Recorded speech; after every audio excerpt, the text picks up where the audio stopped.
Maintenant que vous êtes assuré d'avoir bien compris le sujet de la dissertation en analysant dans le détail la question qui vous est posée, vous voilà prêt à aborder la deuxième étape de la méthode de travail, l'analyse du texte à l'étude.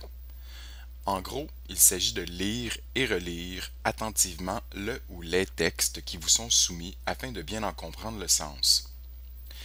Évidemment, cette lecture approfondie ne pourrait se réaliser sans un outil indispensable à l'analyse littéraire, votre meilleur ami, le dictionnaire. Comment procéder?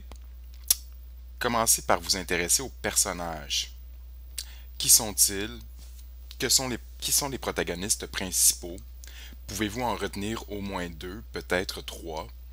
Quelle est la nature de leur rapport? Faites un court portrait de chacun. Par exemple, relevez leurs caractéristiques principales, quels mots pourraient les différencier, quelles sont leurs qualités et leurs défauts. Le personnage principal est-il triste ou mélancolique? Diriez-vous qu'il se démarque au contraire par sa bonne humeur? Est-il athlétique? Désespéré? Bref, il s'agit encore une fois, à l'aide du dictionnaire, de vous créer une banque de mots, de synonymes, qui vous serviront par la suite à rédiger votre dissertation. L'autre aspect du texte qui pourrait attirer votre attention, c'est l'action. Comment se déroule l'intrigue? Que font les personnages? Et dans quel ordre le font-ils? Rapidement, que se passe-t-il de la situation initiale à la situation finale?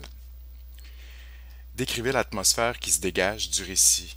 Par exemple, si vous aviez à peindre un tableau inspiré de l'histoire lue, quelles en seraient les couleurs dominantes?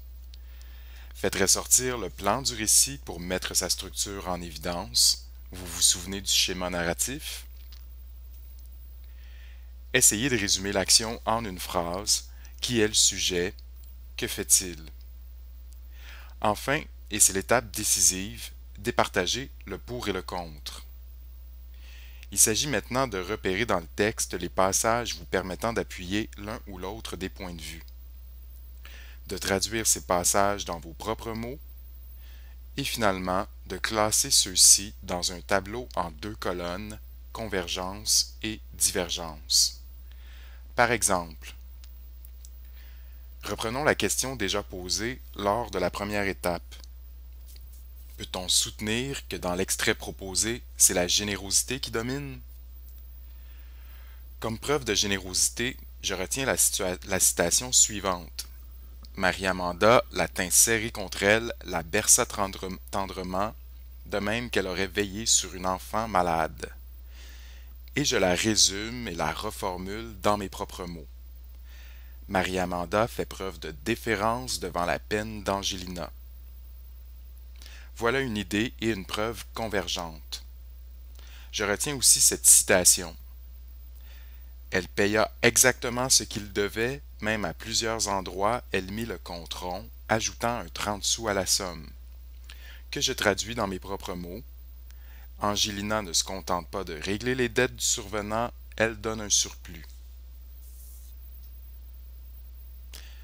J'ai également repéré des preuves divergentes qui démontrent que ce ne sont pas tous les personnages qui sont généreux. Ainsi, cet extrait, elle ne pardonnait pas à Angelina un laideron d'avoir obtenu du survenant l'amitié qu'il lui avait refusée à elle, belle comme une image, ira de l'autre côté de la balance.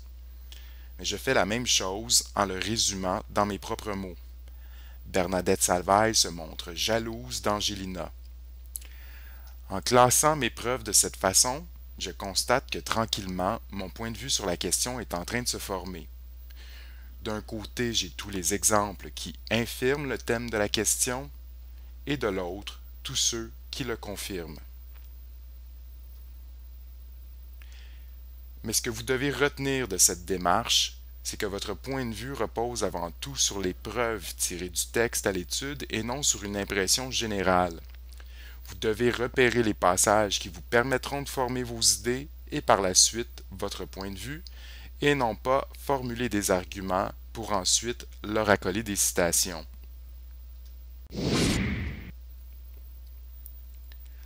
Lors de la prochaine étape, la dernière, Nous verrons comment organiser ces idées à l'intérieur de paragraphes complexes pour ensuite construire un plan de dissertation.